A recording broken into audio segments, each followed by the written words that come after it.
이 말씀을 듣는 하나님 나라의 백성들 가운데 그 왕이신 하나님께서 부어주시는 은혜와 평강이 오늘도 충만하게 임하시기를 축복합니다. 아멘.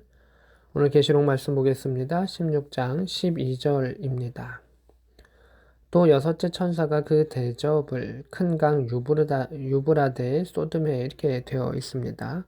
이제 일곱 진노의 대접을 일곱 천사들이 하나하나 부어가고 있는 그 순간입니다. 이제 여섯 번째 대접이고 여섯 번째 천사가 그 일들을 행합니다. 이 앞에서도 천사들이 하나 둘 나와서 이 땅 가운데 그 죽음의 그 그림자가 드리워지고 하나님의 심판이 이제 임박해 가는 것을 묘사되어 있습니다. 근데 여섯째 천사가 그 여섯 번째 대접을 부었을 때의 특징은 조금 다른 모습을 보입니다. 큰 강 유브라다에 쏟았고 강물이 말랐고 동방에서 오는 왕들의 길이 예배되었더라. 그 앞에 있는 것에서는 뭐 물이 바뀌게 되고 피가 되고 또 여러 가지 사람들의 죽음이 있게 되고 불로 태우게 되고 또 이런 일들이 있고 또 사람들이 종기로 질병을 당하는 일이 되는데 물이 마릅니다. 뭐 물이 마를 수도 있지 뭐라고 생각할 수 있지만 이 큰 물이 마르는 것을 뭐 큰 가뭄이라고 생각할 수도 있고요. 하지만 이 가뭄보다 더 살펴봐야 될 것은 이 물이 마름을 통해서 동방에서 오는 왕들이 오게 되었다라고 하는 것입니다. 이 강물이 있으므로 동방에서 오는 왕들이 못 왔다는 것입니다.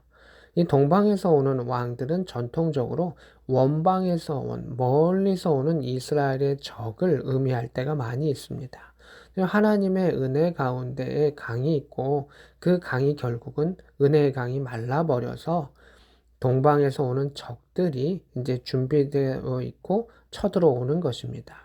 이 동방에서 오는 왕들은 나중에 어떻게 되냐 하면 16절에 아마겟돈이라 하는 곳으로 왕들을 모으더라 이렇게 되어 있는데 세상의 다른 왕들과 같이 이제 하나님의 나라에 대적하는 그 모습을 보이게 됩니다. 13절입니다. 내가 봄에 개구리 같은 새 더러운 영이 용의 입과 짐승의 입과 거짓 선지자 입에서 나온다. 이렇게 되어 있습니다. 앞에서 우리가 뭐 13장이나 이렇게 보면 용이 나오고요. 용이 이제 힘을 준 짐승이 나오는데 그 짐승이 둘이 나오죠. 그래서 이 짐승들과 이 용이 연합해가지고 하나님께 대적하는 모습이 나와 있는데 용 두 명의 짐승, 두 마리의 짐승입니다. 그래서 마지막에 나왔던 그 짐승을 거짓 선지자로 이렇게 표현하고 있는 것을 보게 됩니다. 우리도 하나님 안에서 성부, 성자, 성령의 삼위일체가 있는데 용 그리고 짐승, 거짓 선지자를 통해서 이 악한 영들이 이제 서로 연합해가지고 하나님을 조직적으로 대항하는 그러한 모습을 보게 됩니다. 근데 그들의 입에 있는 것은 더러운 영이다라고 하는 것입니다. 우리 믿음의 사람들 가운데 성령께서 허락하신 것은 거룩한 영, 또 성령, 구별된 영, 이것이 이제 하나님 우리에게 허락하신 것인데, 악한 영들 가운데서는 더러운 새 영이 그들의 입 가운데 나왔다라고 하는 것을 보게 됩니다. 믿음의 사람들만이 연합하는 것이 아닙니다. 성부, 성자, 성령 하나님만이 연합하시는 것이 아니라 어둠의 영들도 그 싸움을 위해서 연합하는 것을 보게 됩니다. 전쟁이 났을 때 아군도 연합합니다. 그러나 적군도 그 모든 것을 걸고 싸우기 때문에 연합해서 도전해 온다라고 하는 것.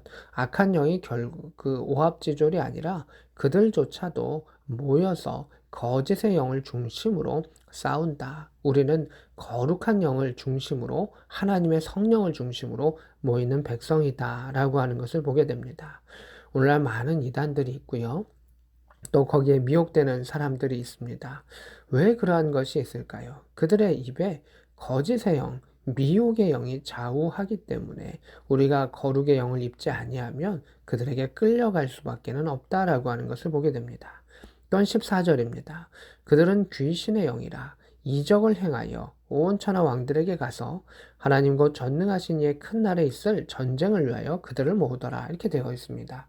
거짓의 영은 그 거짓말을 통해서 더러움을 통해서 영향력을 미치기도 하지만 또 하나 있습니다. 이적을 행한다는 것입니다. 우리가 이단이라든가 악한 영이라든가 이 악한 영에 속한 자들이 아무런 능력이 안 나타나는 것으로 생각하면 안 됩니다. 그들 가운데서도 거짓의 이적이 나타나는 것입니다. 그 거짓의 이적의 목적은 무엇입니까? 이 귀신의 영의 목적은 무엇입니까? 하나님을 대항하기 위함입니다. 그래서 세상의 왕들을 모읍니다. 왜 세상의 왕들을 모을까요? 하나님께 대적하기 위해 세상의 왕들을 모으는 이유는 무엇일까요? 하나님께서 이 땅을 해방하시고 하나님 나라로 통치하시기 위해서 이 모든 것 가운데 자유를 주시려고 하시는데, 세상의 왕들은 이것은 내 것이다, 어둠의 영은 이것은 나의 지배 가운데 있어야 한다라고 하면서 하나님께 대항하는 그 모습을 보게 됩니다. 15절입니다. 보라 내가 도둑같이 오르니, 이렇게 되어 있습니다. 예수님께서도 또 말씀하셨고 신약 가운데 나타나는 그러한 말들이죠. 예수님께서 내가 도둑같이 올 것이다. 이 악한 영들이 아무리 준비하고 그렇게 한다 할지라도 하나님의 심판의 날에는 갑작스럽게 오게 될 것이다. 누구든지 깨어 자기 옷을 지켜 벌거벗고 다니지 아니하며 자기의 부끄러움을 보이지 아니하는 자는 복이 있도다. 이렇게 되어 있습니다.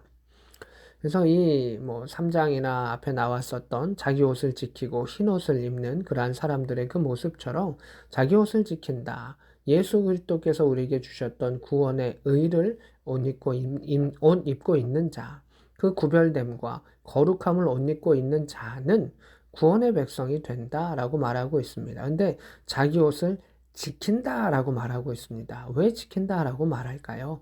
어둠의 영이 합심하여서 그가 입었던 구원의 의의 옷을 벗겨내려고 하는 것입니다.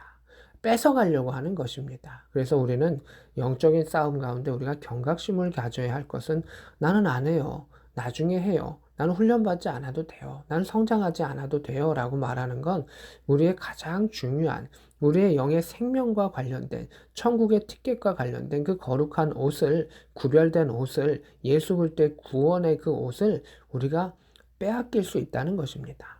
나라를 지키기 위해, 한 뼘의 땅을 지키기 위해, 국민의 생명과 재산을 지키기 위해 군인들이 목숨을 걸고 또 훈련하고 싸우고 나아가는 그 모습이 있죠. 육의 것을 지키는 것도 참 중요하지만 영의 것을 지키는 것이 얼마나 중요하고 치열한가라고 하는 것을 보게 됩니다. 그래서 오늘 이 6번째의 대접의 그것은 이제 영적인 싸움 가운데 하나님의 은혜가 거쳐져 가고 이제 악한 영들의 모임이 있다. 악한 영들의 그 더럽게 하는 그 모임과 합쳐짐의 그 일들이 바로 재앙이다 라고 하는 것을 보게 됩니다. 16절입니다. 새 영이 히브리어로 아마겟돈이라고 하는 곳으로 왕들을 모으더라. 우리가 아마겟돈 하면 영화나 이런 것들 가운데 종말을 상징하는 단어로 나타내죠. 또한 이스라엘은 전통적으로 이 아마겟돈을 무기또 평야, 그 무기또는 이스라엘 땅에서 많은 전쟁이 일어났었던 그곳이기도 했었습니다. 그러나 이 아마겟돈이라고 하는 것은 이스라엘의 그 지명을 뛰어넘어서 이 종말의 그 마지막 싸움이 하나님의 영과 하나님의 백성과 하나님의 천군 천사와 또 세상의 악한 영들 가운데의 싸움이 벌어지는 곳이다. 그것은 일어난다. 그래서 우리는 그 선한 싸움들을 준비해야 한다라고 하는 것을 보게 됩니다. 이단들과 악한 자들이 그 종말의 말을 가지고 사람들을 불안하게 합니다. 근데 우리는 훈련된 군인처럼 믿음 안에서 그 하나님의 오심을, 예수 그리스도의 오심을, 도적같이 오심을 준비하는 믿음의 백성이 되어야 함을 보게 됩니다. 어둠의 영도 준비하고 연합하고 나아갑니다. 우리의 기도의 사람들은 홀로 기도함이 아니라 연합하고 기도하고 주님을 주목하는 그 가운데 우리의 거룩한 옷을 뺏기지 아니하고 영의 순결과 하나님의 우리를 덮으심을 빼앗기지 아니한 가운데 마침내 승리하며 하나님 앞에 나아가며 또 하늘의 상급을 받을 수 있는 복된 저와 여러분 될 수 있기를 우리 구주 예수 그리스도의 이름으로 축복합니다. 아멘.